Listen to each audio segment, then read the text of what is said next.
Hoy vamos a hacer un live con dos compañeros donde trataremos un poco ese tema de lo que ha venido recientemente, todo lo del expresidente Uribe. Entonces vamos a ir conectando a nuestros compañeros y esperamos que puedan estar acá con nosotros. Listo. Vamos a saludar a nuestro primer compañero.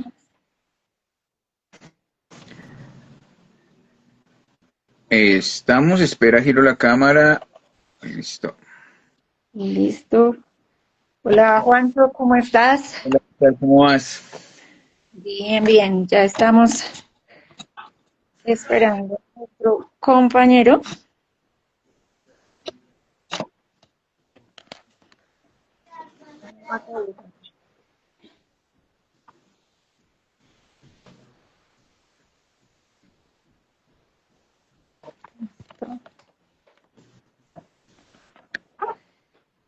Sí, mientras tanto, vamos invitando a nuestros seguidores a que se vayan uniendo, a que le den like, a que compartan con sus seguidores también, con todos sus contactos. Listo.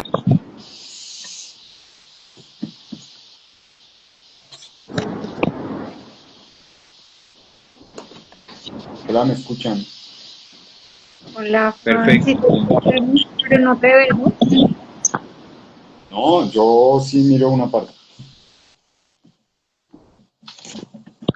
No te veo, Erika, no te veo. No. ¿Quieres desconectarte y volvemos a darte la invitación? ¿Qué estás diciendo? Pablo.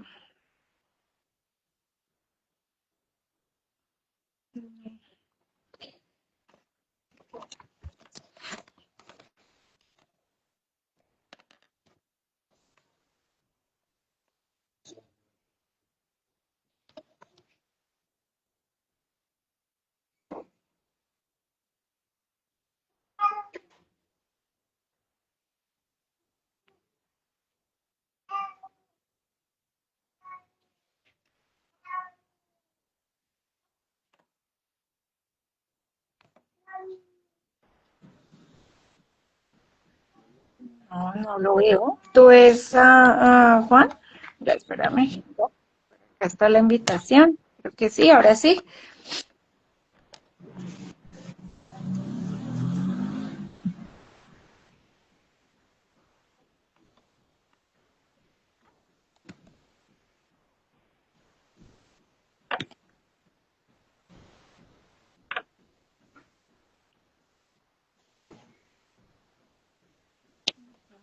No me deja.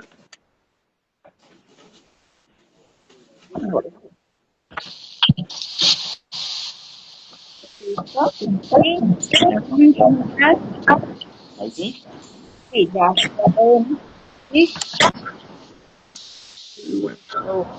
Ahora sí a todos y a todas nuestras seguidoras, seguidores. Antes que nada, saludarlos, esperamos que se encuentren muy bien.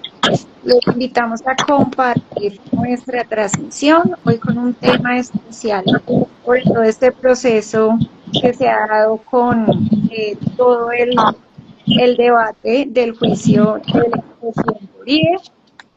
Tenemos a nuestro ponente desde otra región del país, Juan Pablo Córdoba, y tenemos a Juancho, que nos está acompañando de Bogotá, también integrante de Opicápsula. Entonces vamos a darle primero el paso a Juan Pablo para que se presente antes de iniciar. Hola, mi nombre es Juan Pablo Córdoba, yo soy abogado de profesión, soy activista del Movimiento por la Defensa de los Derechos del Pueblo y Digamos que en este momento me dedico principalmente al litigio, también en el área penal. Entonces, es como muy interesante poder analizar en estos espacios desde una visión también jurídica, pero política, lo que significa, ¿no? Todo este acontecimiento que se da a nivel no solamente de Colombia, sino que los ojos de Latinoamérica y el mundo entero están también sobre este caso, ¿no? Pues histórico. Listo, muchas gracias, Juancho. Si quiero regalarnos un Bueno, ¿qué saludito. tal? ¿Cómo están? Mi nombre es Juan Carlos, soy integrante de Opicápsulas y pues estamos acá en este espacio pues para hablar de este tema que creo que daña a toda la nación y ha generado todo un revuelo en el país y en el mundo, ¿no? Uno ve las noticias internacionales también hablando de este caso en especial, ya que fue pues, memorable, ya que no es normal que un presidente salga juzgado y más encima culpable de unos delitos.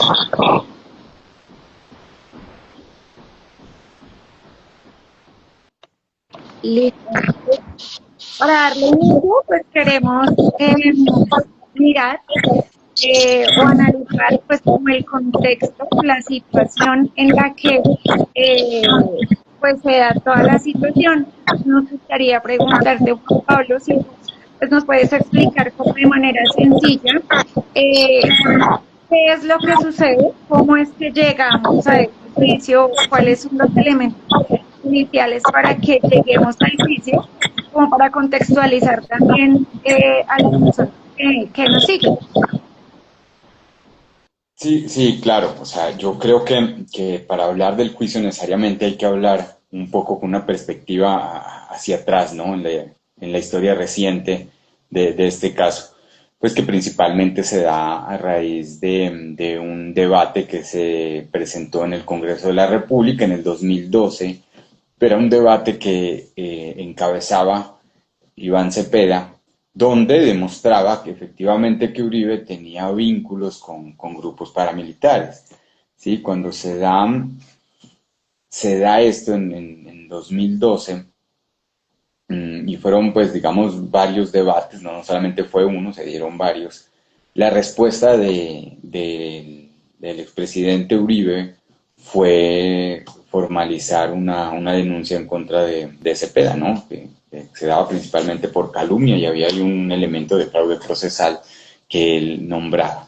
Realmente esto se da como podríamos decirlo a nivel coloquial o cotidiano, es un tiro por la culata, ¿cierto? Porque esto le resultó finalmente que el 16 de febrero, más o menos del 2018, una sala de la Corte Suprema, por decisión unánime, o sea, los 5 magistrados, cerrara en principio la investigación que se había promovido por parte del expresidente Uribe, pero que finalmente compulsara copias, ¿cierto? Para que sea Álvaro Uribe Vélez quien fuera, pues, eventualmente investigado, ¿sí? Porque, pues, lo que se presentó en los debates tenía digamos, un peso probatorio importante y, pues, se podía hacer una inferencia de que podían existir estos vínculos, ¿no?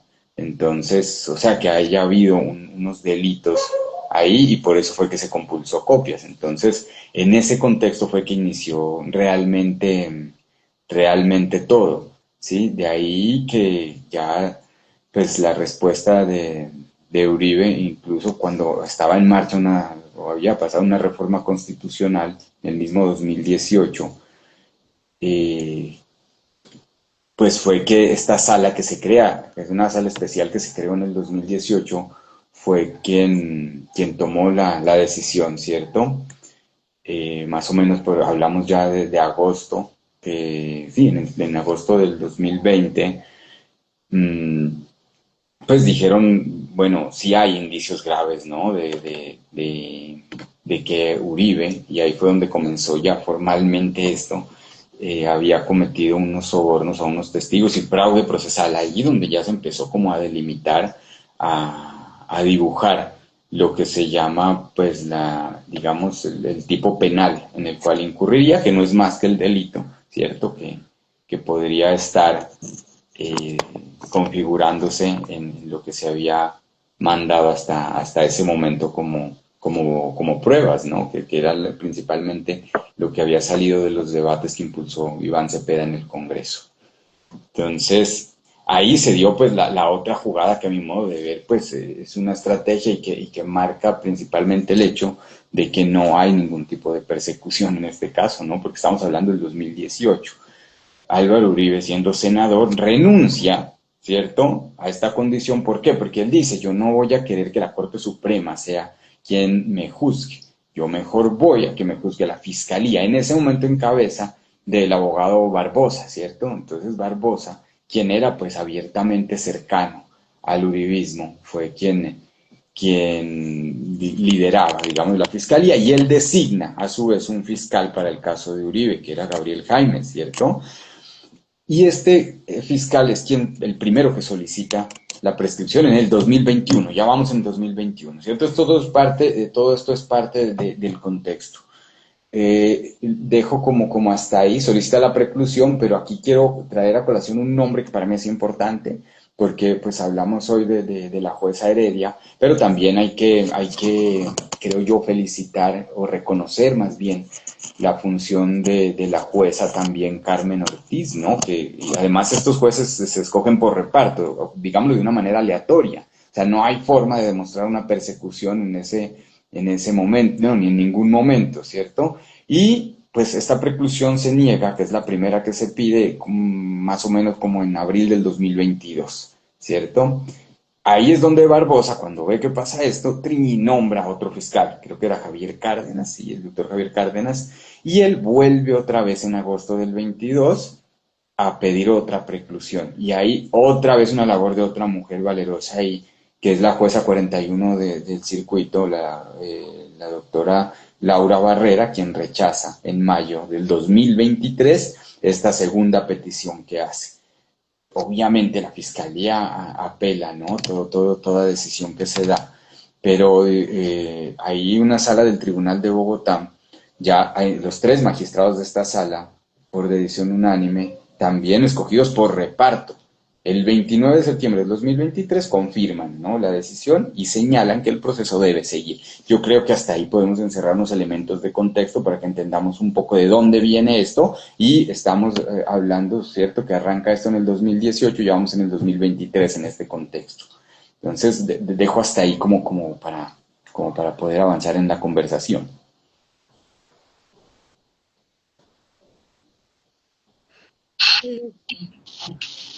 Bueno, pues digamos que también tú mencionas unos elementos supremamente importantes que llevaron, digamos, como a que todo el proceso fuera lo que hoy tenemos, ¿no? Entonces, sí, de pronto, no sé si nos puedes explicar un poquito más claro cuáles son esos delitos exactamente, ¿sí?, que nos, o que está, por los cuales él está juzgado, ¿no? Que es como el inicio está bien de ese proceso. Y nos gustaría que de pronto nos explicaras bien cuáles son esos delitos. Los delitos o sea, tiene que ver con unos, digamos, tratar de influir, ¿cierto?, en ciertos testimonios que se dan, que es la cosa del soborno a testigos y el fraude procesal, ¿cierto? Estos van de la mano. Tiene que ver el soborno, pues es, digamos, ofrecerle una serie de dádivas, ventajas a ciertas personas para que hablen en contra. En este caso, ellos, o sea, Cepeda tenía un testimonio, y hay que aclarar una cosa. Monsalve, que es el testimonio principal de Cepeda, Monsalve, o sea, Cepeda nunca buscó a Monsalve, fue Monsalve finalmente que dijo, oye, yo tengo algo por contar aquí. Cuando él dice, tengo algo por contar aquí, era un trabajador de una hacienda que tenía la familia Uribe, ¿sí? Guacharacas, creo que era el nombre de esta hacienda. Este señor empieza a contar la conformación del bloque Metro, ¿cierto? Entonces, en ese momento, él empieza a dar nombres, empieza a decir cosas y entonces, claro, la parte acusada en este caso, pues reacciona y dice, no puede ser que esto se dé, necesitamos uno, o que él cambie, ¿sí? O buscamos varios otros testimonios que digan otra cosa. Vamos a tratar de que este señor sea un mentiroso en principio. Digan otra cosa, que empiecen ellos a ahondar en elementos personales, de que, por ejemplo, la primera parte que dijeron es que esa hacienda nunca existió, ¿cierto?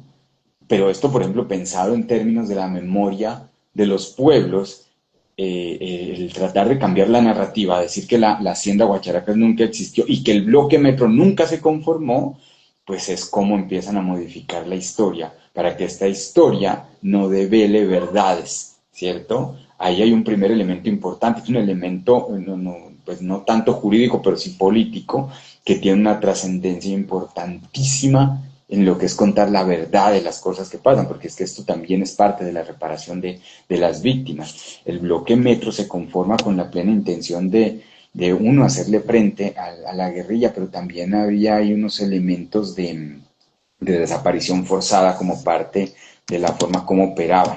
Realmente este bloque metro viene conformado por unas personas que vienen desde el Urabá, sale desde unos procesos de autodefensas campesinas que existía ya en Colombia, pero que se suman a este nuevo proyecto delictivo, podríamos decirlo así.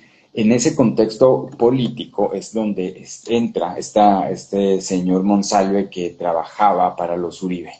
Él trabajaba para esta familia y él conocía de primera mano lo que estaba, y además que a él, cuando se conforma el bloque, él viene siendo parte de este bloque. Él cuenta incluso en sus testimonios que él patrullaba, ¿cierto?, con los paramilitares y que ellos tenían encomendado pues eso de tratar de hacerle frente a la guerrilla, pero por ejemplo resulta que en esa época el ELN roba unas vacas que era de la hacienda Guacharacas. Cuando roban estas vacas, pues esas vacas luego las venden con personas que pues digamos tenían una cercanía geográfica, y este bloque también se enmarca en una masacre que se dio en esa época, pues mata a las personas que adquirieron este ganado y acusándolos de guerrilleros, entre otras cosas, ¿no?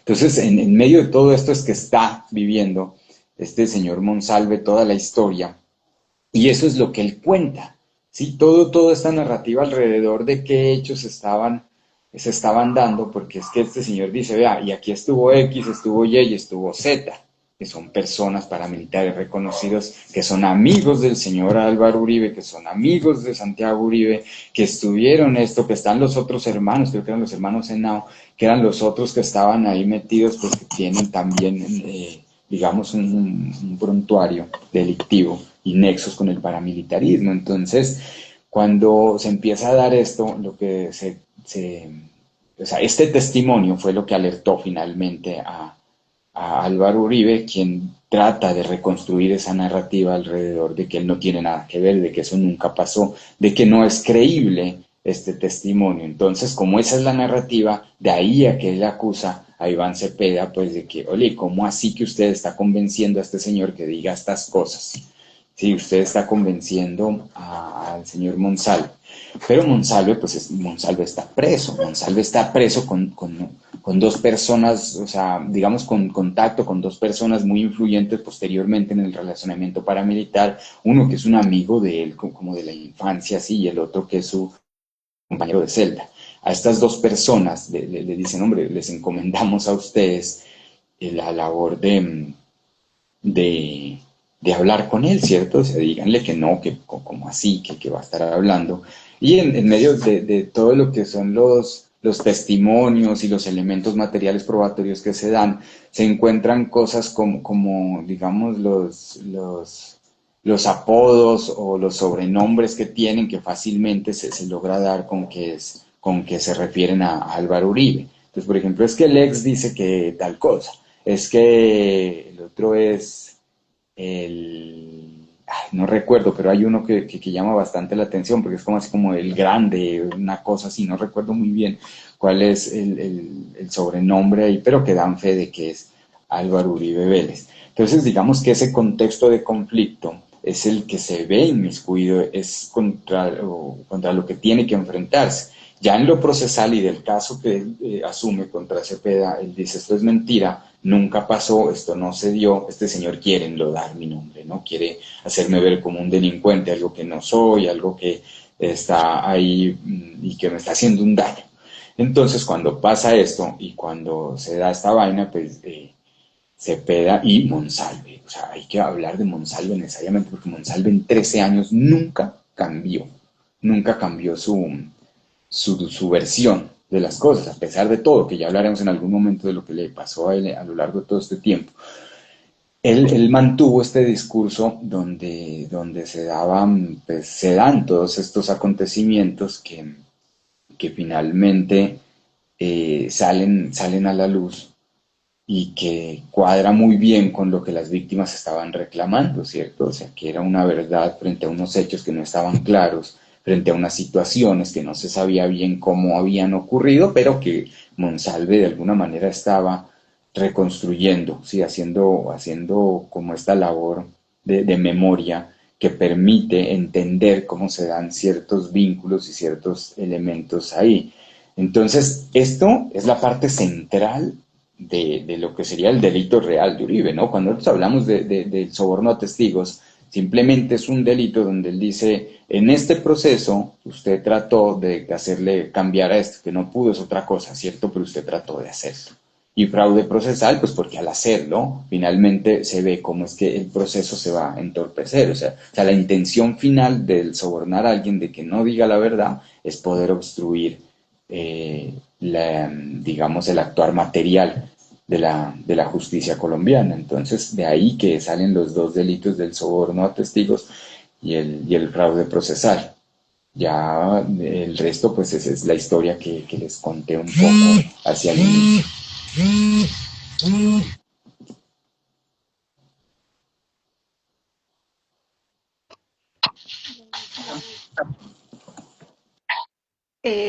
Juancho, Bueno, a mí me gustaría, ¿sí me escuchan bien o más o menos? no sé, de pronto Juan, si Listo, quieres cerrar tu micrófono para que de pronto no se devuelva el sonido. Esto. vale. ¿Mejor?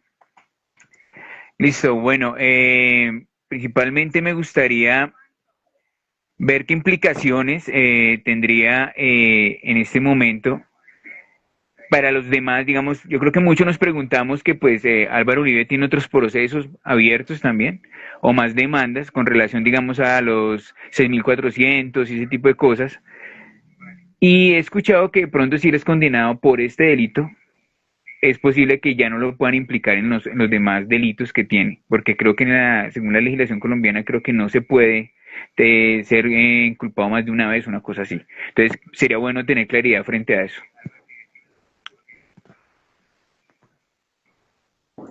Bueno, digamos que el límite que pone la legislación colombiana es que no puedes ser acusado dos veces por el mismo delito, pero obviamente puede ser acusado por varios delitos, se llama concurso de tipo penal, ¿cierto? Es como la cosa.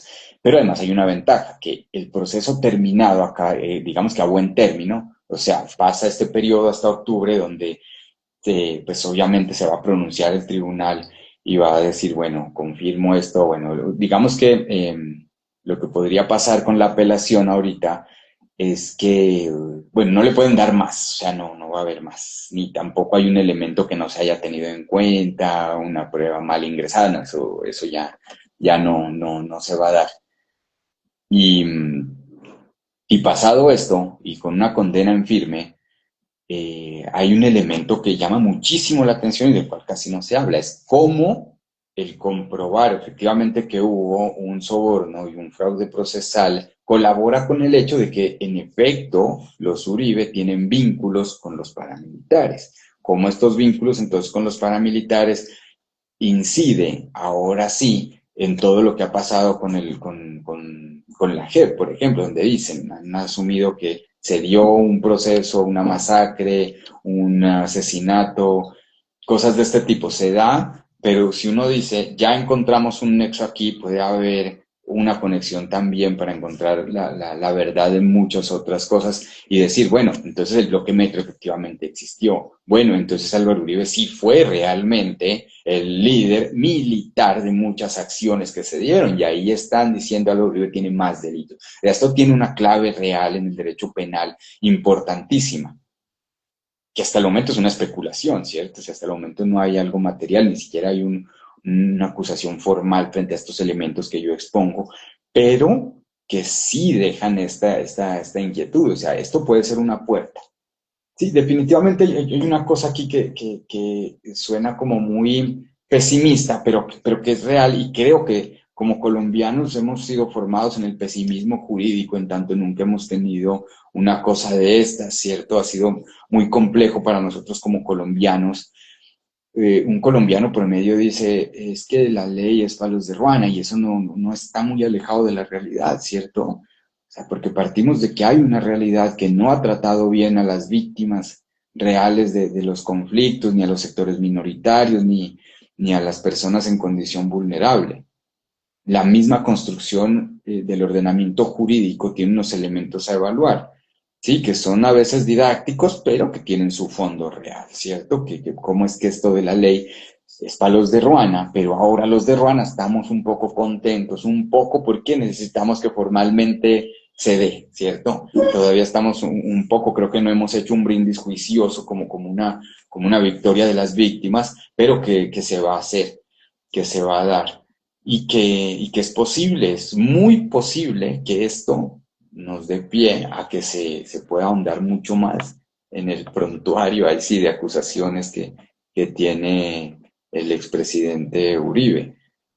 Sí, hay una cosa, por ejemplo, que llama mucho la atención y es que uno sí nota que el sector político el cual representa, pues un sector finalmente muy poco, digamos, yo creo que muy poco juicioso a la hora de defender a su líder. Sale esta sentencia, la sentencia de la jueza Heredia, que es como el icono heroico hoy, tiene 1114 páginas. O sea, no es como pasa con el Centro Democrático, que a los 5 minutos dudaron de la base jurídica que sirve para dar el fallo condenatorio. Ahora yo digo, si leyeron eso en 5 minutos, lo que pasa es que en realidad han estado escondidos y la lumbrera que representa este partido político pues no había salido a flote sino en esta situación de crisis, diría yo, porque en 5 minutos es muy difícil poder analizar realmente la implicación de esta sentencia, ¿sí? Yo mismo debo confesar que no he pasado de la página 100, pues porque uno le hace un estudio a esto, ¿cierto? Entonces uno va, corrobora, busca esta frase, este elemento, esta ley, todas esas cosas, sí, esta doctrina, de dónde sale la base filosófica de esto, o sea, esa es la forma de estudiar realmente un texto, pero un texto de 1114, yo creo que la posibilidad de que esto sea un texto histórico se da. Y nosotros, digamos, del sector de los que nos ha ido mal todo el tiempo, sí hemos sido juiciosos, ¿no? Sí hemos estado como tratando de estudiar y parte de este estudio es entender nuestra realidad, por qué nos va mal en la vida, ¿sí? Ya creo que despreciamos un poco la teoría del destino y vamos empezando a analizar elementos como este que nos explican cosas, ¿cierto? Como el despojo, por ejemplo, que eso es el debate que hay de fondo también con esto, como el despojo significa una forma de acumulación para ciertas personas y cómo lo hacen, cuáles son los recursos que utilizan, sí, armamentísticos, recursos económicos, conspirativos, ilegales, pues que de alguna manera han servido para que la gente pueda acumular a través del despojo. Y esta historia que se está contando hoy, en este caso, es parte de eso. Creo que ese también es el elemento histórico que se da alrededor de esto. Es la pequeña fiesta que nos damos las víctimas hoy. Sí, este es el pequeño festín, pero que puede ser más grande, sí, claro. Pero que estamos en Colombia y que las cosas pueden darse de otra manera, entonces creo que hasta el momento uno podría decir que no se nos puede quitar lo bailado, lo que ha sido la alegría que hemos sentido hasta hoy. Es una alegría histórica, es de las pocas alegrías tan profundamente significativas, porque es que esto va a retumbar va a pasar el tiempo y esto que está pasando hoy va a seguir retumbando. Y no solo acá, ¿cierto? Entonces, cuando un chileno escucha esto y dice, mira, o sea, lo que llegamos a hacer con Pinochet, pero con tribunales internacionales, la justicia ordinaria colombiana está actuando. Esto habla bien de la justicia colombiana, ¿sí? Porque si ustedes notan, la defensa de la parte de Uribe ha pasado por unas ciertas cosas. Uno, creo yo que, pues ellos le apuestan una estrategia, como todo abogado en sus defensas. Pero la estrategia, por ejemplo, si uno, yo les resaltaría partes de la sentencia, donde pues se demuestra finalmente es que no dieron los pasos, digamos, adecuados frente a un ejercicio intelectual de formularse una estrategia bien hecha, ¿no? Sino que dieron unos pasos torpes que lo que pasó fue que develaron la verdad. Por ejemplo, cuando ellos preparan a sus testigos, lo hacen con la misma estructura narrativa, cuentan lo mismo de la misma manera, lo que hace dudar realmente de que eso sea verdad. Y entonces la jueza dice eso, o sea, como así. Sí, y esta teoría que ellos manejan, que es una teoría que se ha denominado como la alineación de los planetas, y es que justo cuando pasan las cosas, en un mes llegan todos los testigos que dicen, no, Monsalve, por favor cambia, tú no eres así, no mientas, porque pues nuestro Señor ha sido acusado aquí, ¿cómo vas a ver? En un mes lo visitaron todos. Luego le dicen que no, que hubo una interceptación ilegal de comunicación, cuando eso es parte del proceso. Si eso hubiese sido así, la prueba no estaría metida en el proceso. Que hubo una modificación también de la prueba, que nunca pudieron demostrar. Es que esta es la cosa, la narrativa de la defensa uribista nunca demostró muchas de las cosas que afirman. Y eso es un elemento que uno no tiene que ser, pues, el marxista reencarnación de Lenin, pues, para decir yo quiero que se condene. No, si ustedes notan, por ejemplo, en estas columnas como la de los Danieles, hay un estudio también que dicen, pues, madre, o sea, ahí está todo dado para que lo condenen. ¿Sí?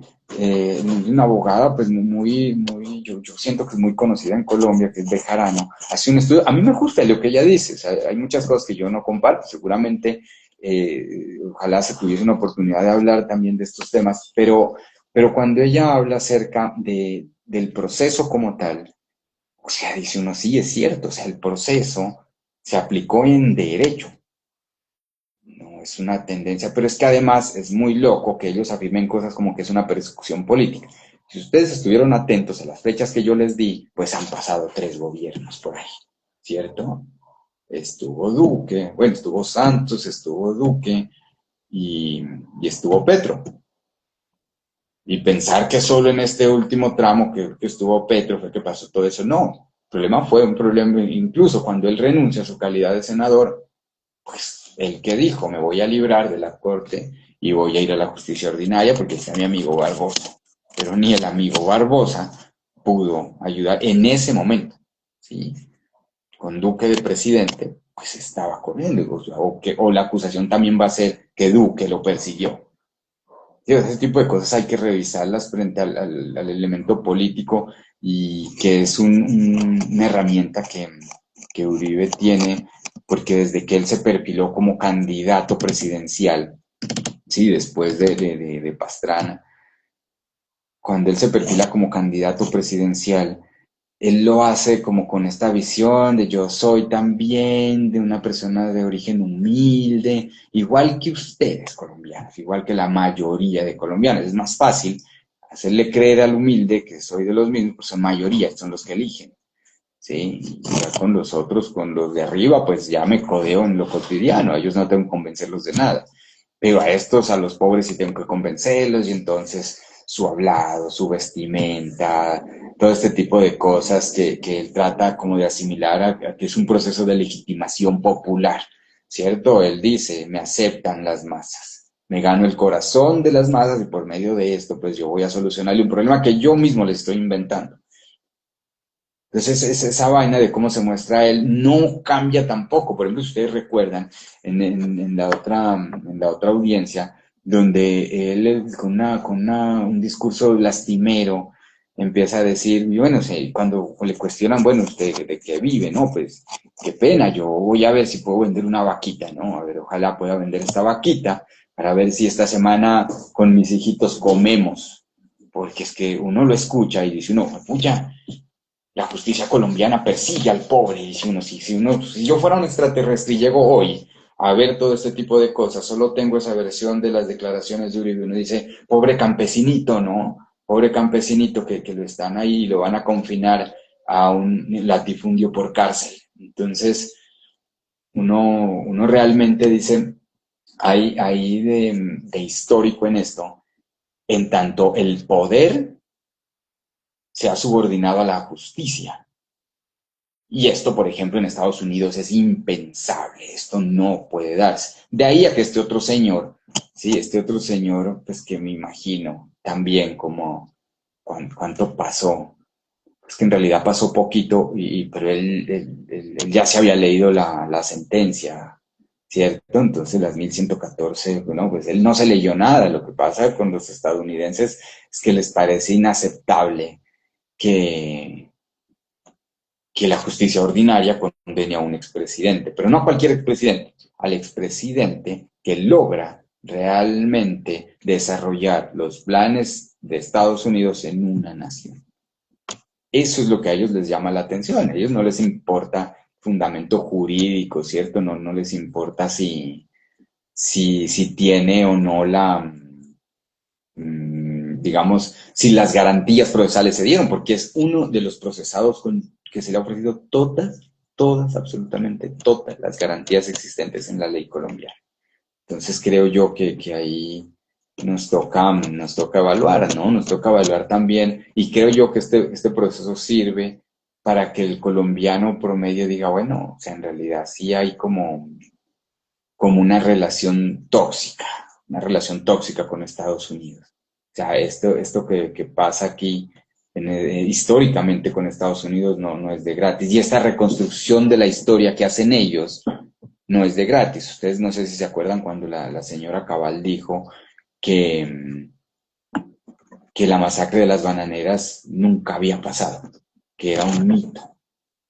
Y entonces uno dice, ¿cómo así? O sea, uno al principio decía, ay, no, la señora le falta leer. No, a ella no le falta leer, lo que le sobra es mala intención, ¿sí? O sea, ellos sí quieren reescribir la historia, pero esto que está pasando es lo que hace que ellos no tengan la posibilidad de reescribir, ¿cierto? De reescribir la historia contada desde los vencidos, ¿sí? Porque ese es el problema. Y ese es el problema también que tiene este señor Marco Rubio en Estados Unidos.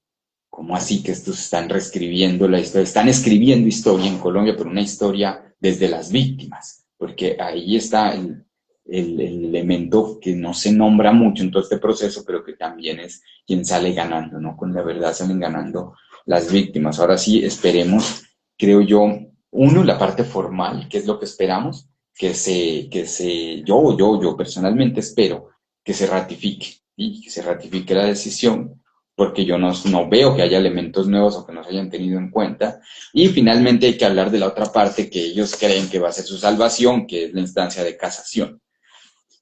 Pues es muy posible que no llegue a casación. O sea, los casos que llegan a casación pues tienen unos requisitos formales estrictos y creo que aquí no ha habido como una falta ni en el proceso, ni en las garantías, ni en el argumento. Preguntica, Juan Pablo, como para que a nuestro oyente le quede como más claro lo de la casación, lo de impugnar, todo ese tipo de cosas, como tú lo tienes, lo manejas más cotidianamente, para muchos de nosotros eso es hablar en chino, entonces como que sea mucho más claro para cada uno qué pasa, qué va a hacer la defensa ahorita de Uribe, qué es lo que tú pensarías que puede hacer, si es viable que se salve, por dónde puede ir, por ese tipo de cosas que de pronto para muchos de nosotros es completamente raro el lenguaje porque los abogados tienen su lenguaje propio.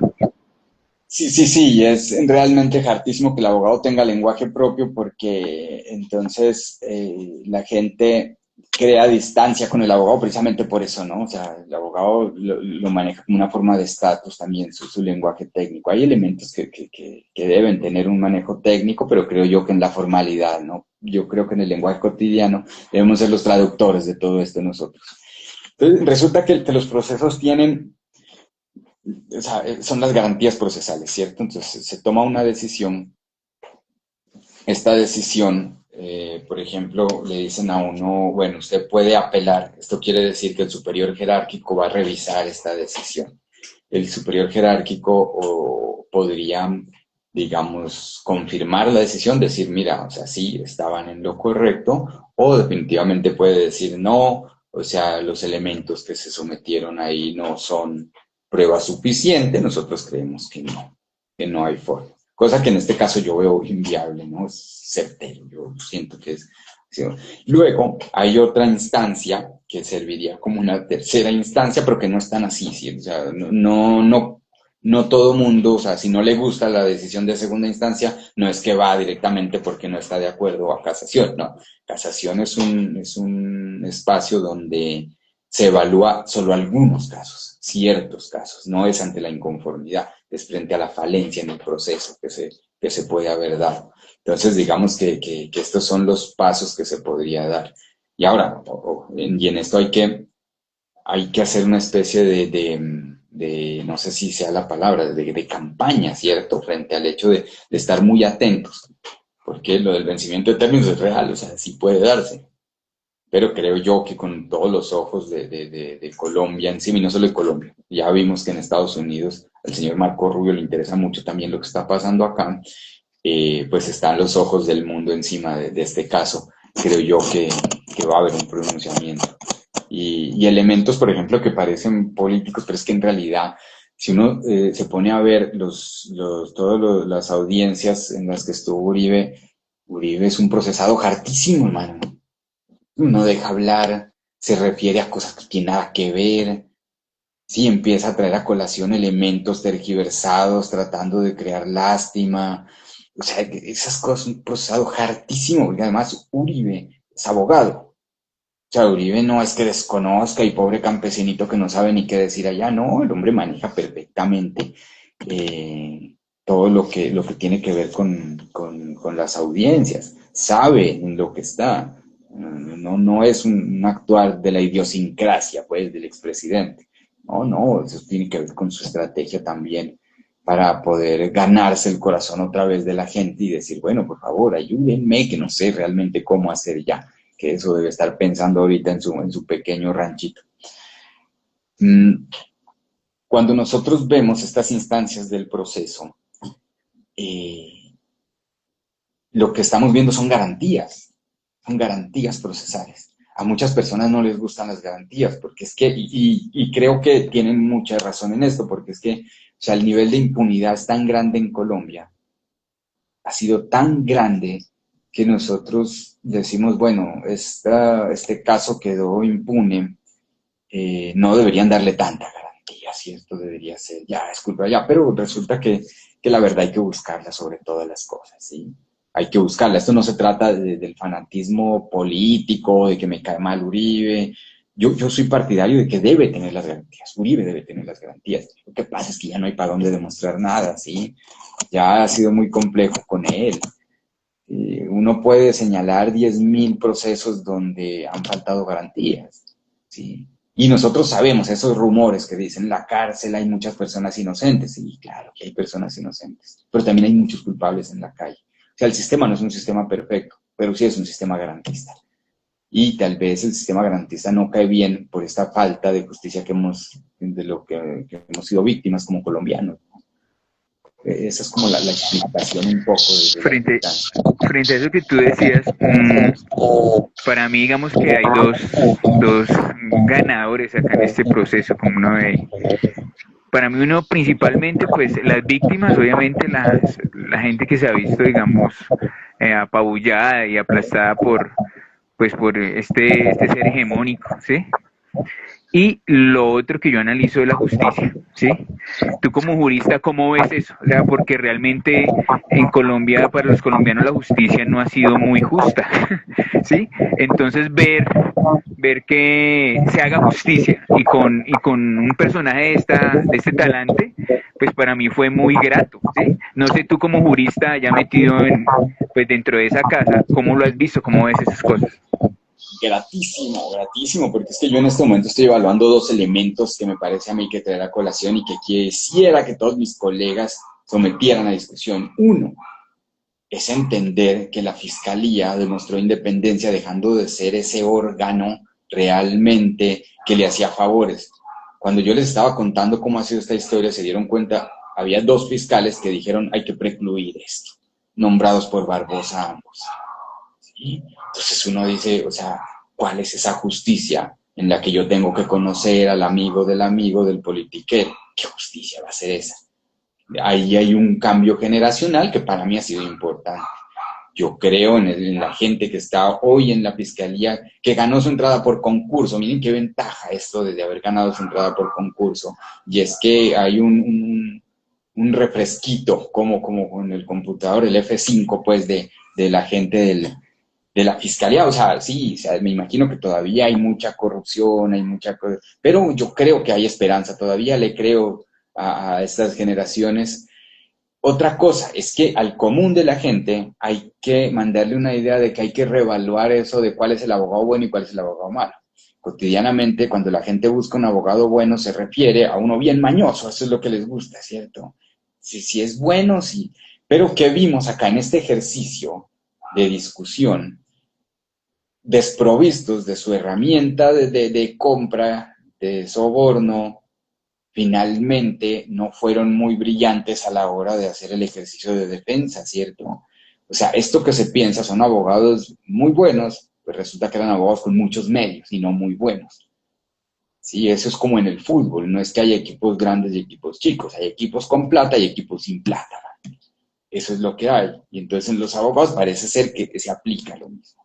Hay abogados con capacidad de cambiar decisiones y hay abogados que no tienen influencias. Pero el ejercicio intelectual del abogado, el ejercicio académico, pues creo que ahora sí se está viendo. O sea, cuando uno habla de la jueza y del equipo, que es un equipo completo de un proceso larguísimo, uno dice, es que para escribir esa sentencia que se escribe, eso, sí, pues ahí sí, qué pena con nuestros académicos, pero ese trabajo me quito el sombrero, pero además el nivel de detalle que tiene esa sentencia es genial. Yo creo que, por ejemplo, yo tengo una especialización en Derecho Constitucional, pero a mí me gustaría encontrar, pues, si logro acceder a otra escala del estudio académico, me gustaría poder, como objeto de estudio a la luz de la Constitución y a la luz del Estado social de Derecho, lo que significa una sentencia como estas para Colombia, ¿cierto? Que realmente, dando todas las garantías que se ha dado, logra llegar a una conclusión de verdad material. Esto es genial, porque es que para Colombia no se había podido dar esto. Sí, o sea, y lo que nosotros habíamos visto es un poco de gente que no le gusta la justicia, que no había funcionado. Ahora la gente dice, bueno, la gente que espera la verdad, hay gente que no está esperando la verdad. Hay gente que ve la situación colombiana como un partido de fútbol. Yo soy hincha de Uribe, yo soy hincha de Petro. Entonces nada de lo que le pase a mi equipo está bien y todo lo que mi equipo haga está súper bien, ¿cierto? Entonces en ese sentido la gente se desprende de su capacidad de entender su contexto y simplemente se va a la respuesta fácil. No es cierto, no es verdad. ¿Sí? A las personas hoy no les va a interesar hacer el estudio de la sentencia, lo que les interesa es si yo tengo mis afectos con el expresidente Uribe, pues les interesa que la justicia corresponda a esos afectos, ¿no? Es como lo que pasa muchas veces con las búsquedas de inteligencia artificial. La búsqueda de inteligencia artificial logra ubicar de alguna manera la preferencia que uno tiene a la hora de responder cosas que pueden tener una interpretación. O sea, no se crean que no, sí tiene. ¿Sí? Entonces pasa lo mismo con lo que escucha la gente, con las noticias, con lo que se opina. porque es más fácil y mucho más cómodo para una persona que alguien valide lo que ya está cómodo en tu cerebro a que alguien te diga, mira, o sea, eso que parecía ser una verdad absoluta en tu cabeza resulta que no es una verdad absoluta, que la verdad es esta. Y entonces, ahí es donde decimos nosotros, ese juego que se llama democracia, pues finalmente no es un estándar. La democracia es una cosa que existe para la gente a la cual la beneficia, ¿cierto? O sea, la democracia está en riesgo y en Colombia, dice el sector de la barra Uribe. Está en riesgo la democracia porque mira que nos condenaron, ¿cierto? ¿Cómo así? Pero en otra época dirían la democracia es efectiva, ¿cierto? Matamos muchos guerrilleros. Efectiva la democracia en Colombia. Y entonces del otro lado, la democracia no sirve porque eligen personas que no nos representan, como así que la democracia se da, porque yo no sé, nunca se aclaró, o al menos yo no tengo conocimiento, por ejemplo, en las elecciones o varios procesos electorales, ¿no? Desde Misael Pastrana, yo la verdad no entendí ese acto de magia que se dio en las elecciones de Misael Pastrana, donde iba perdiendo las elecciones, se fue la luz y cuando la luz volvió ganó. O sea, todo un acto de magia alrededor de una campaña, pero sin ir más lejos. Yo no sé, estos memes y todas las fotos que salían en la época, en la era ya digital de Duque, cuando todos estos formatos que se llenan en las mesas de conteo de votos, pues se evidenciaba que había como una especie de manipulación en los números. Eso nunca se aclaró finalmente, pero es Colombia. Colombia es un país raro porque Colombia es un país al que le han pasado tantas cosas, una tras de otra, una desgracia, otra desgracia, otra desgracia, otra desgracia, que otra desgracia más es apenas natural para nosotros. Nosotros ya logramos aceptar las desgracias con más naturalidad. Entonces, ahora, como a modo de chisme, ya que te tenemos acá, es bueno también preguntar,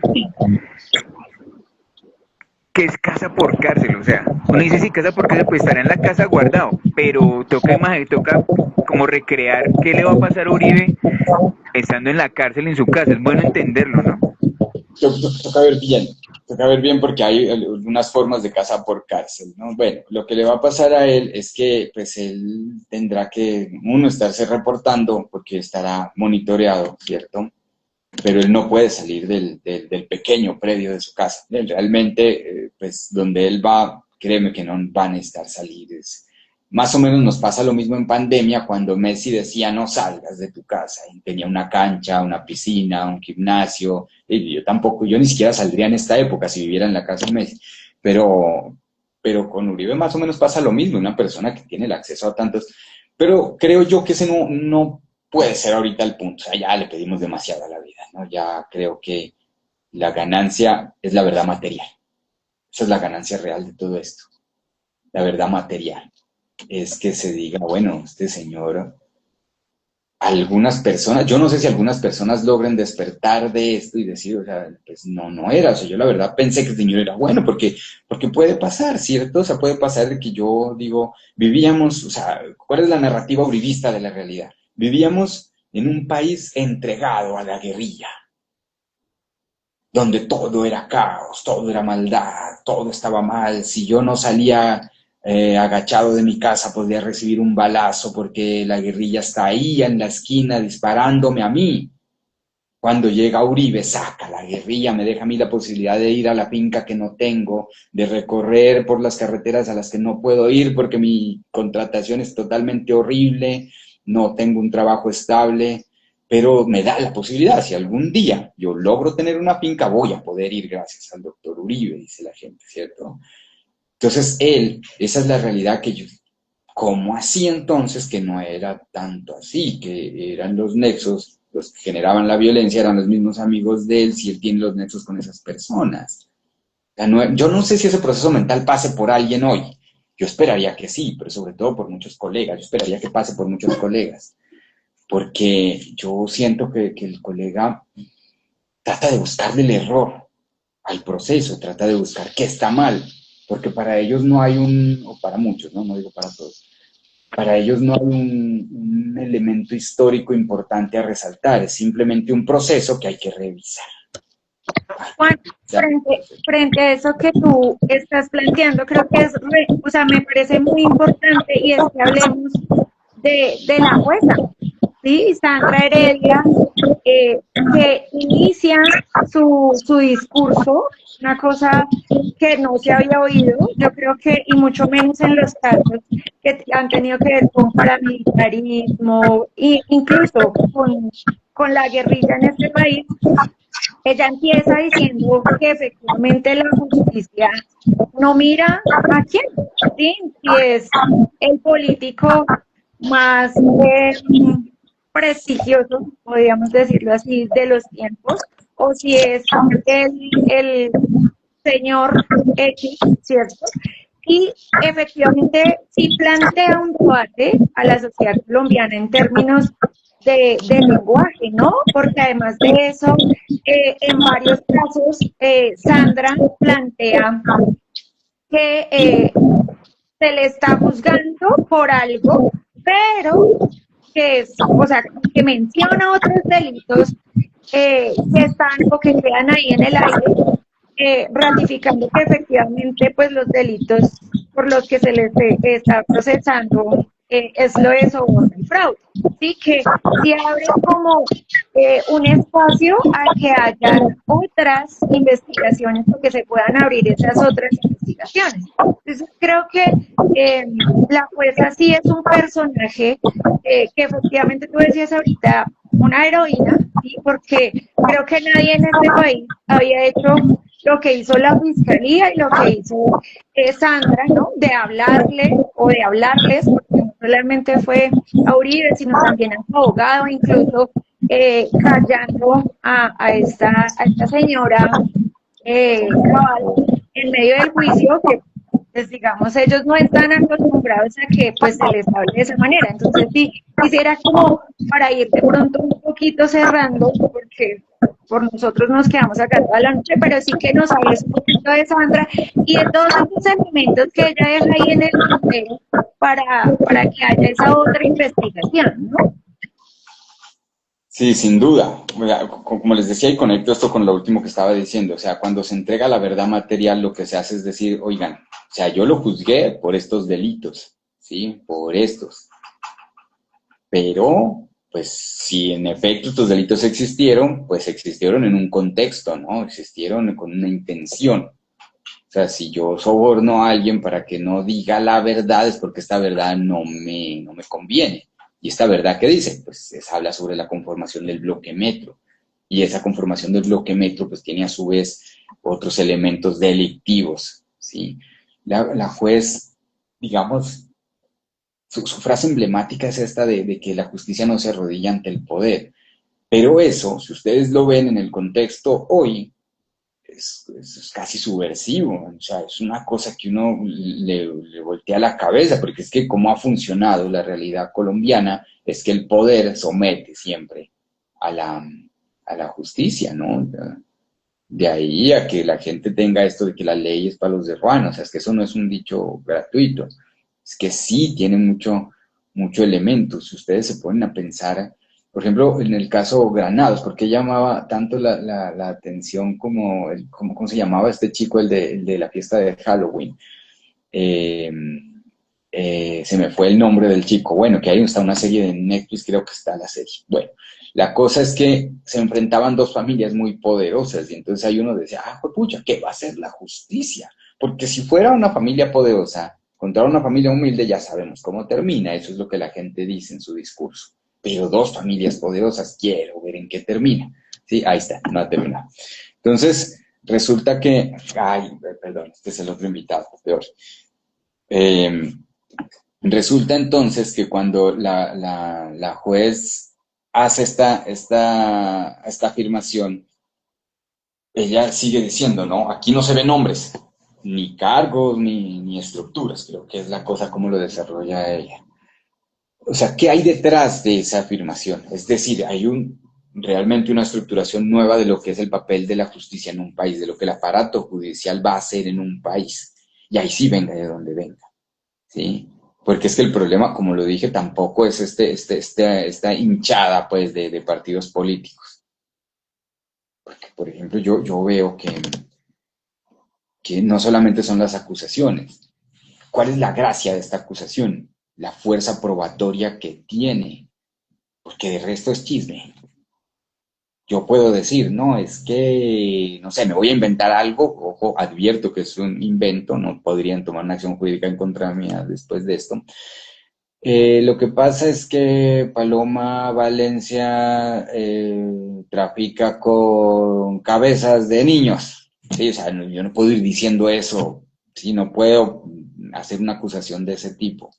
Ah, bueno, si vemos el nivel de acusaciones que se dan en este país, pues son muy hacia los medios de comunicación, ya sea mostrar como un súper escándalo, cosas que realmente ni siquiera son ciertas, ¿no? Le ha pasado a este último gobierno, cosas como el presidente de Colombia andaba con un transexual en otro país. El máximo escándalo de la historia política colombiana. Y eso que me escucharon lo de Misael Pastrana, ¿no? Pero no, este es el máximo escándalo. No puede ser que 6.402 personas con falsos positivos, ese no es el máximo escándalo, ¿sí? No, ¿cómo se les ocurre? Es que es la orientación sexual del presidente. Porque un presidente con una orientación sexual distinta a la determinada como por la sociedad, pues no puede estar bien. Ese es el máximo escándalo.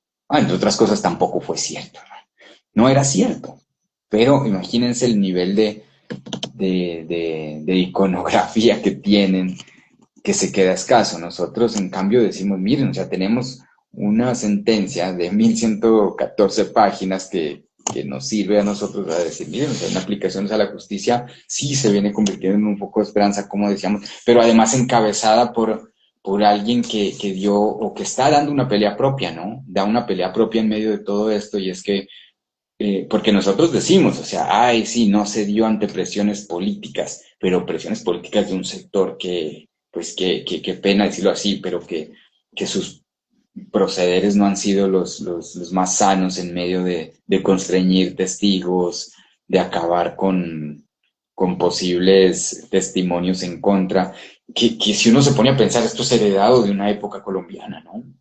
Esta forma de actuar. Si ustedes recuerdan, sobre todo las personas que se acercan a mi edad, recordarán con mayor claridad la época de los jueces sin rostro, ¿no? Donde dictar sentencia contra personajes peligrosos, pues ponía directamente la vida en peligro de los jueces o de los funcionarios que estén alrededor de esta sentencia. Y eso hizo que en algún momento de Colombia se tuviese que actuar, pues, una cosa que no puede ser, ¿no? Que sean jueces sin rostro, porque eso le quita finalmente también las garantías a los procesos, pero garantías en unos contextos difíciles que uno no cree, pero sí hay contextos difíciles aún. Y la jueza, yo creo que Sandra Heredia viene, o sea, por ejemplo, es que la gente ha logrado, o más bien un sector político colombiano ha logrado homogenizar cosas que no les gustan, ¿cierto? Cuando alguien dice necesitamos salud, necesitamos educación, necesitamos justicia, dicen, no, pues que este señor es claramente un comunista, ¿no? O sea, ¿no? ¿Cómo así? Que alguien va a necesitar todo eso. ¿A quién se le ocurre? Eso es lo que dice una clase política acá.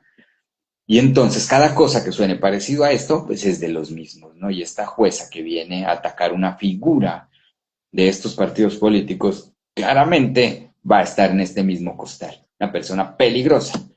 Ya no se nos haga raro que empiecen a buscar en la vida privada elementos que puedan decir, es que esta señora, miren en lo que anda, ¿sí? Y también tiene problemas de consumo, sí, o sea, van a pasar estas cosas porque esta es la condición política en la cual estamos en Colombia. Nosotros no estamos en una condición política, digamos, de una discusión más elevada, ¿no?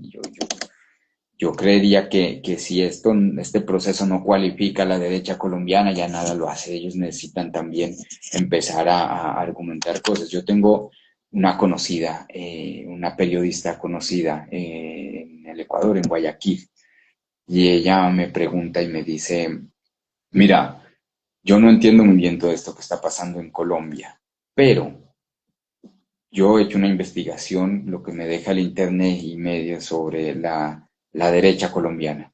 Y yo te voy a decir algo con toda sinceridad.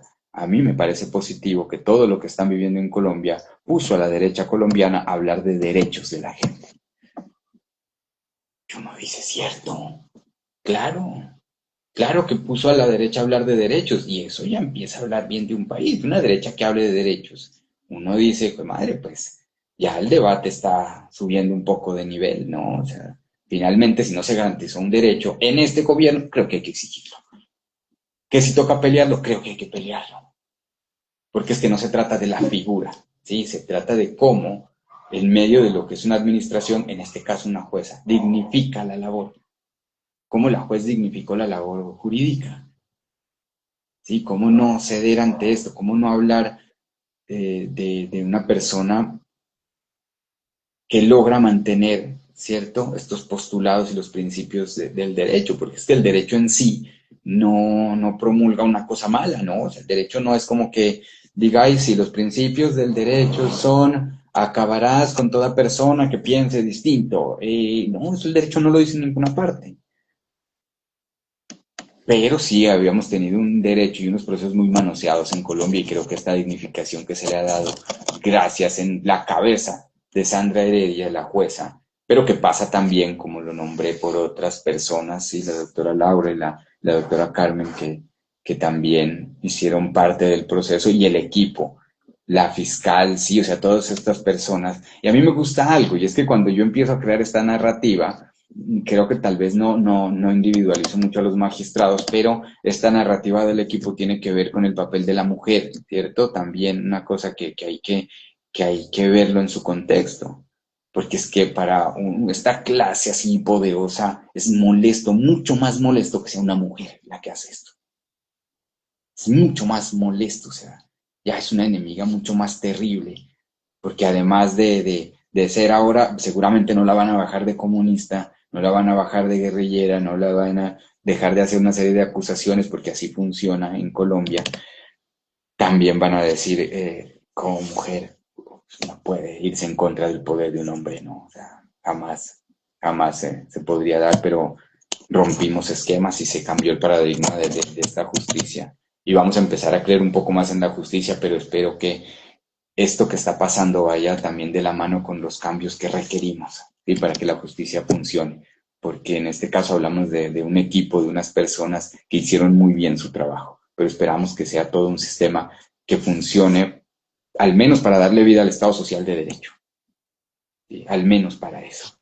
Y creo que esa es como la ganancia. Bueno, frente a esta ventana de esperanza que nos genera, digamos, este equipo de mujeres que estuvieron al frente de este proceso, ¿cómo ven ustedes impactado ahorita el ambiente político? Porque de una otra manera, Álvaro Uribe era un baluarte de una posición, digamos, en este país que está tan dividido. Entonces, ¿cómo ven que como el baluarte quedó desfigurado, quedó disminuido? ¿Cómo ven esa correlación nueva de fuerzas, no? Porque uno ve que como que el ambiente se desazara un poquito. Entonces uno ve mucha gente diciendo cosas, otros como más asustados, unos menos asustados, unos como mirando, quedándose en el centro, que no me toquen. ¿Cómo ven ustedes ahorita este momento? Antes de que respondas, Juan, yo quiero complementar lo que dice Juancho, y es eso, ¿no? La derecha en este momento, que está también en campaña, ¿sí? Pues que hay como, bueno, ¿y ahora qué hacemos? Sí, se supone que este señor, que siempre ha sido pues el que ha estado diciéndonos como para dónde vamos, cuál es la línea, cómo queda esa derecha en ese marco también de todas estas elecciones que vienen para Colombia. No, en campaña la derecha y la izquierda. O sea, esto ya estamos metidos en un proceso de campaña desde antes, creo yo. Y ambos van a tomar esto como una herramienta, ¿no? Los unos, la izquierda, mostrando cómo se desfigura el máximo ídolo de una derecha, pues de un tipo de derecha, porque no solamente, y eso hay que decirlo, o sea, la derecha tiene sus sus elementos. Uno podría pensar que todos son iguales. No, todos no son iguales, ¿sí? Entonces, por ejemplo, una cosa es la derecha santista, otra cosa es la derecha uribista, ¿sí? A que al final van a llegar a lo mismo, puede ser, pero que tienen elementos políticos que los diferencian, claro. Asimismo la izquierda. La izquierda tiene unos elementos que se diferencian. Y por ejemplo, hoy hablar de izquierda definitivamente tiene que ver con hablar de las próximas elecciones, porque es que entonces ya está en campaña la izquierda, ya está en campaña la derecha. Ahora, ¿cuál es la cosa? El problema del voto de opinión tiene dos partes ahí. La primera es que los hinchas, o sea, los hinchas difícilmente, a pesar de que les demuestres ahí de que la verdad pasó de una manera, no lo creen. Y es más, construyen una figura mártir, ¿no? En medio de todo esto, perseguido por la justicia petrista, así como habrá un sector de la derecha que dice, pues, hombre, dejemos de lado el discurso uribista y subamos a otra persona que se pueda desmarcar de ese discurso. Yo siento que hoy personas que como candidatos presidenciales, como Vicky Dávila, que siempre tuvieron una preferencia marcadísima con las políticas de Uribe,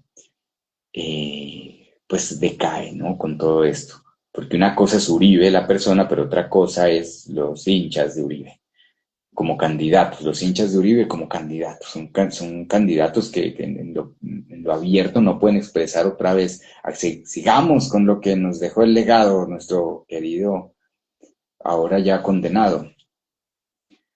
Esto les va a quedar difícil, la campaña de la derecha se va a ver ahí, pero recordemos que el proceso electoral en Colombia pasa por las maquinarias, ¿no? Pasa por el poder regional, porque muchas veces nosotros nos olvidamos del poder regional y el poder regional está fuertísimo. O sea, el poder regional es una cosa aplastante.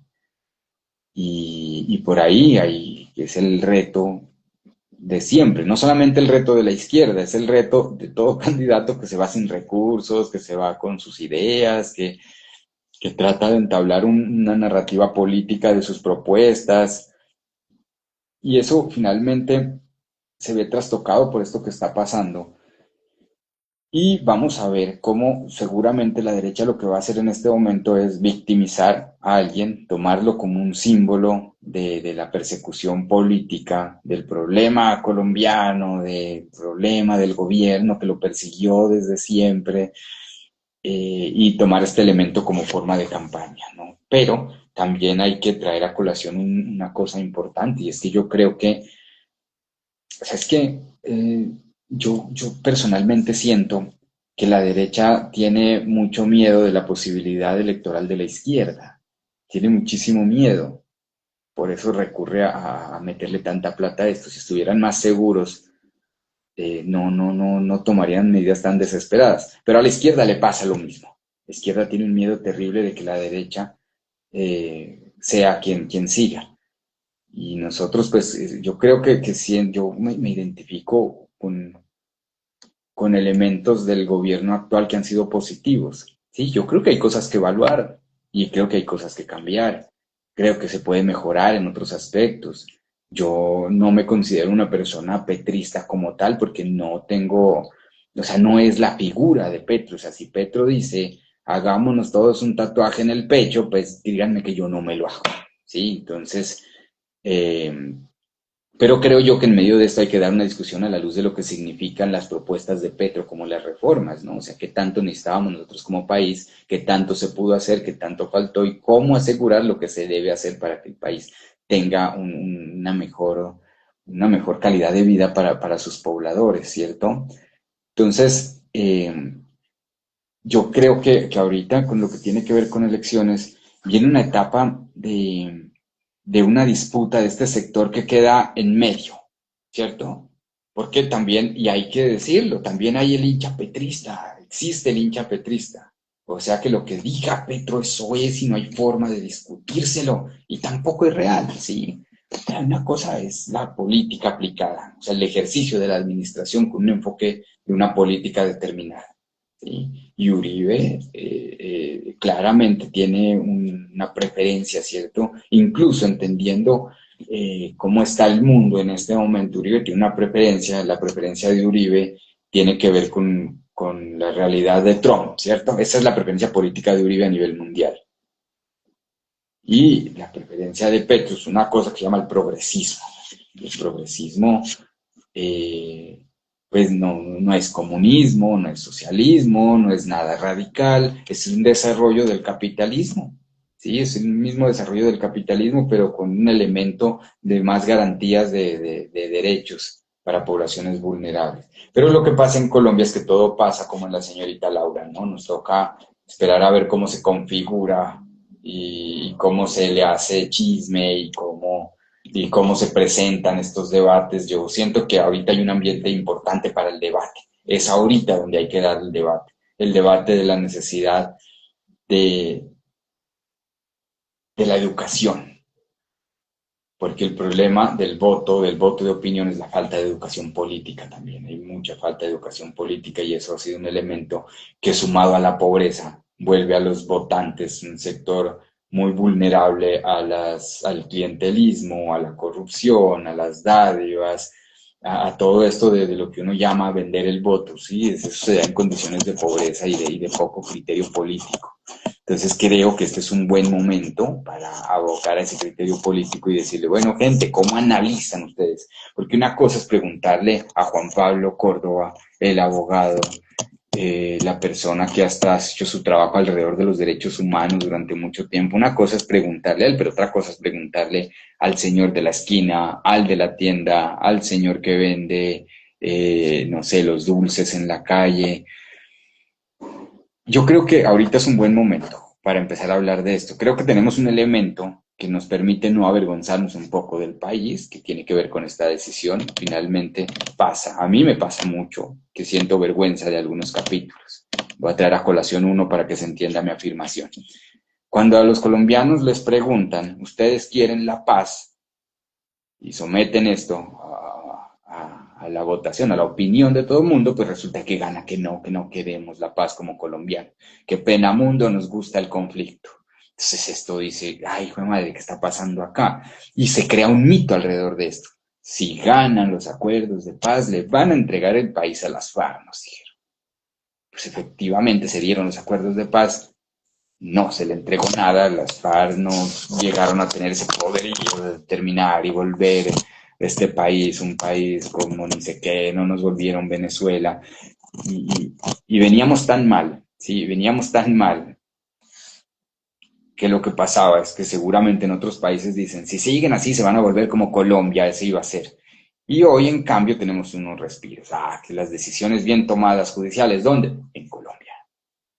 ¿Cierto? O sea, qué chévere que exista esta jueza. Sí, alguna vez la jueza, tengo la oportunidad de verla, de conocerla, créanme que le voy a decir simplemente esto, qué bueno que usted existió en este tiempo, porque yo pensé que no iba a haber nunca en mi vida cosas como esta, pero las estoy viendo. Entonces yo sí tengo una gratitud con la señora jueza, precisamente porque me hace creer más en la profesión, porque creo que sí hay elementos rescatables de la justicia colombiana. Entonces, me parece que todo esto que nos sirven a nosotros como elementos de discusión son los escalones del debate político previo a elecciones. ¿Sí? Yo creo que esto que hemos nombrado hoy son como quien dice los puntos de debate, los puntos de los que se va a hablar. Porque en Colombia nos gusta hablar mucho durante poquito tiempo de lo que pasa. Sí, y creo que la modernidad nos volvió así, rápido, necesitamos videos de 1 minuto, si pasan de 40 segundos me aburren, si no tengo el contenido de esta manera no me sirve, ya no nos gusta esperar una charla ¿qué hora estamos? Hace 1 hora estamos nosotros más o menos, un poco más. Ya no nos gusta ver estos espacios tan largos, necesitamos cosas ahí rápidas, fáciles de digerir, pero esto le quita mucho de análisis a las cosas, ¿no?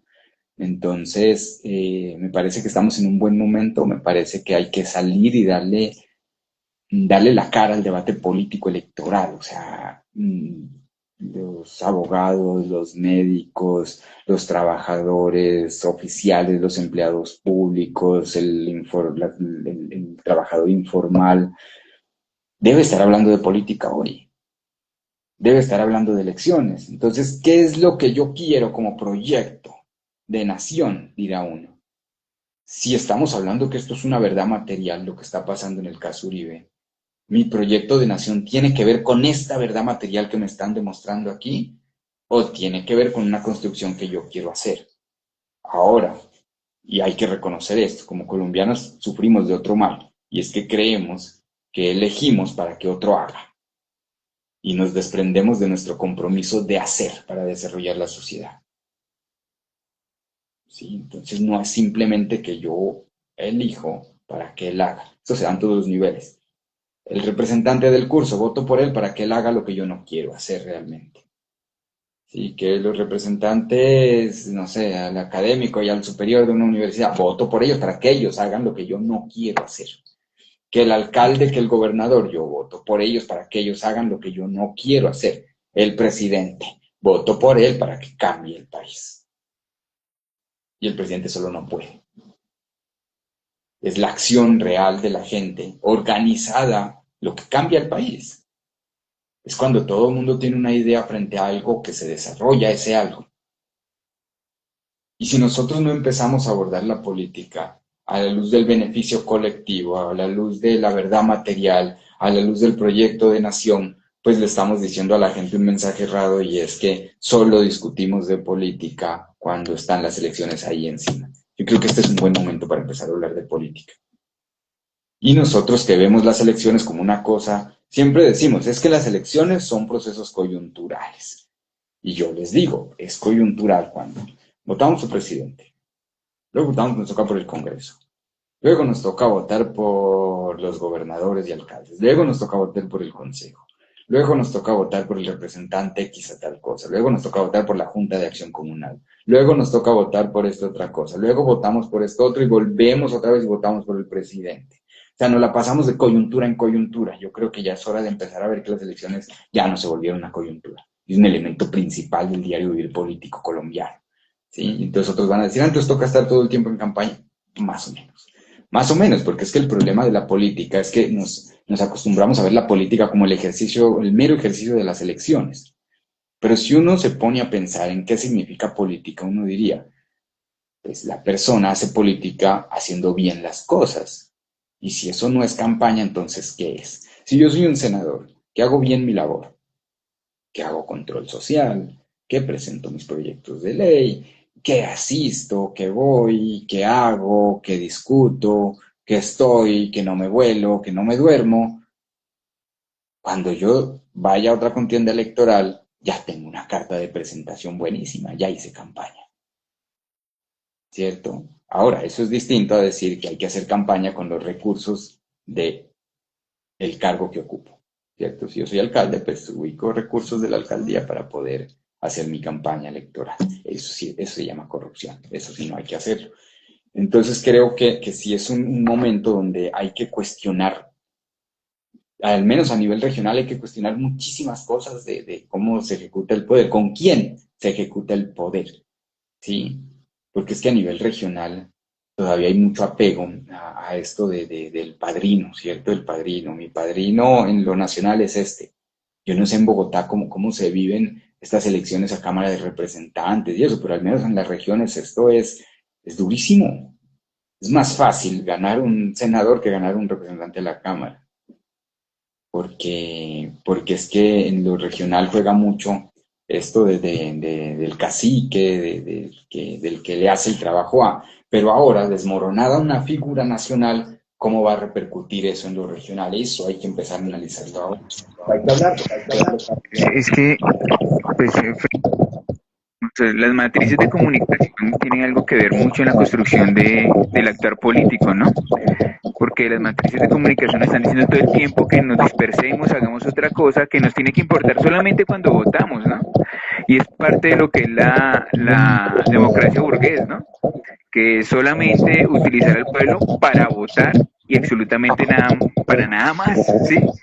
Entonces creo que toca comenzar a revalorar también cómo es la democracia realmente que nos serviría como pueblo, ¿no?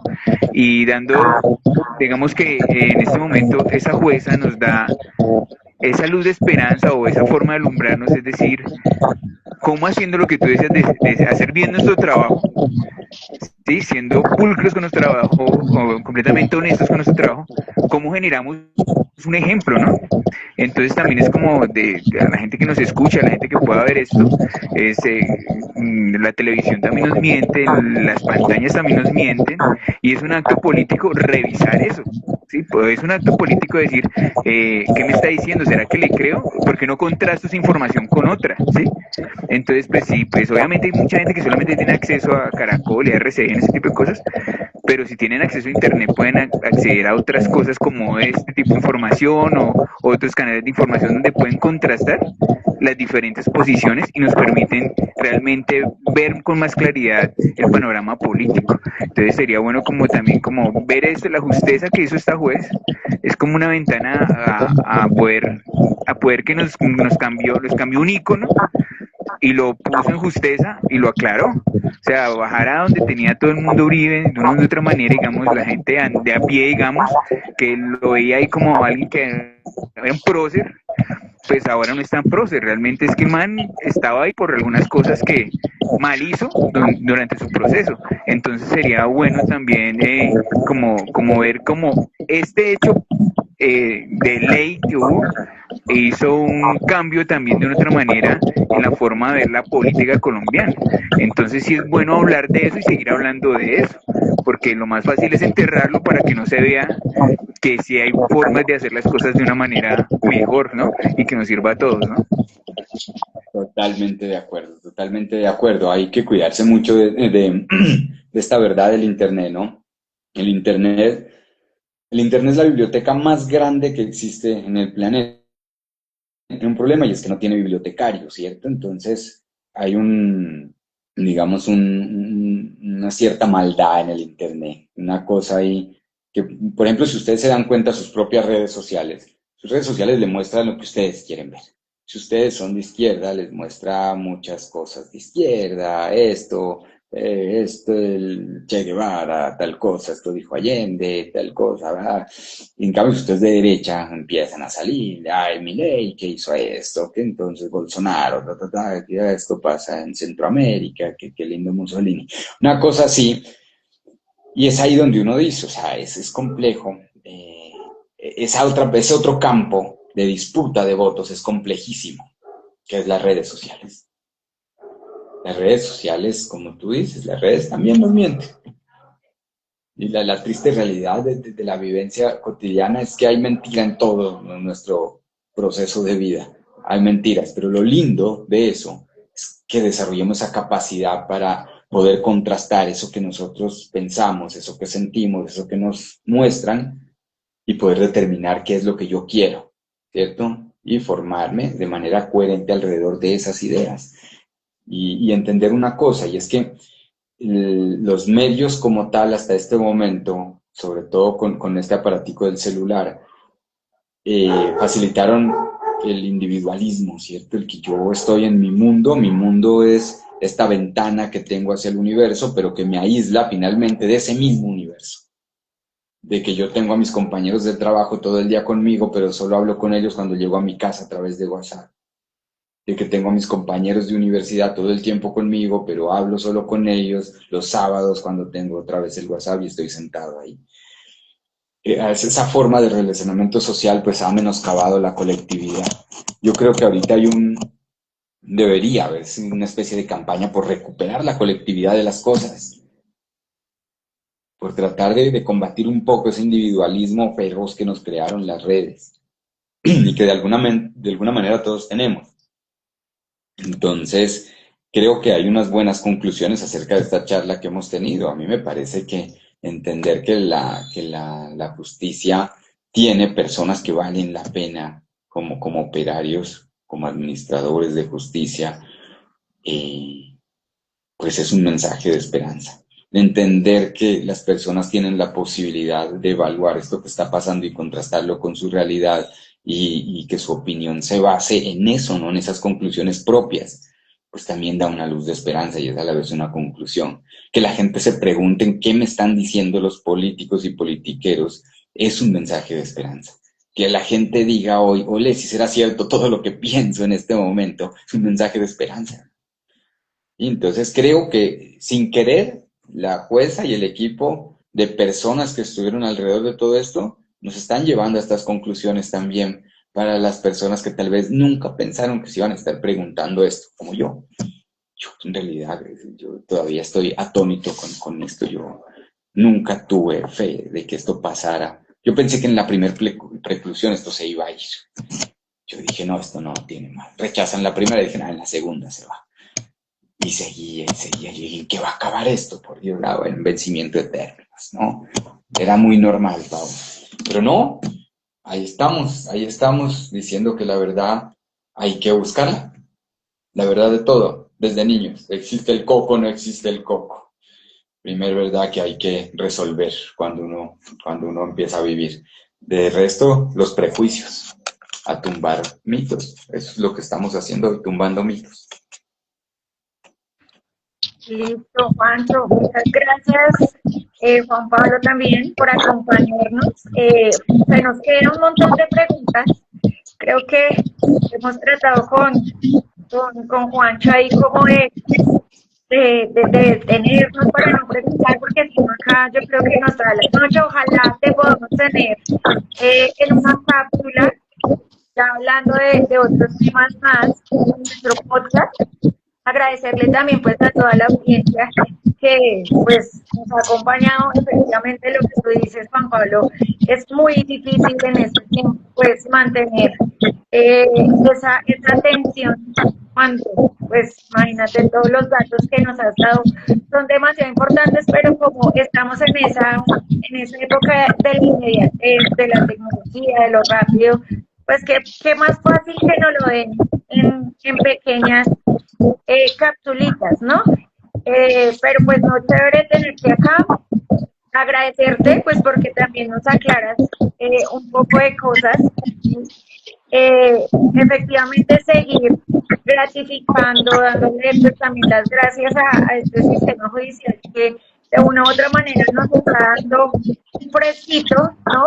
Y que creemos que pueda ser posible de pronto que este señor Uribe empiecen también a investigarlo por otras cosas más, que todavía pues le falta de pronto dialogar, hablar, y que pues todas esas otras personas que están detrás de toda esta, eh, de todo ese proceso que ha sido también del silenciamiento, también de todos esos testigos que fueron asesinados, ¿no? Pues puedan haber o puedan llegar a ver esas voces, ¿sí? Contar esas historias para seguir, pues, llegando a la real justicia, ¿no?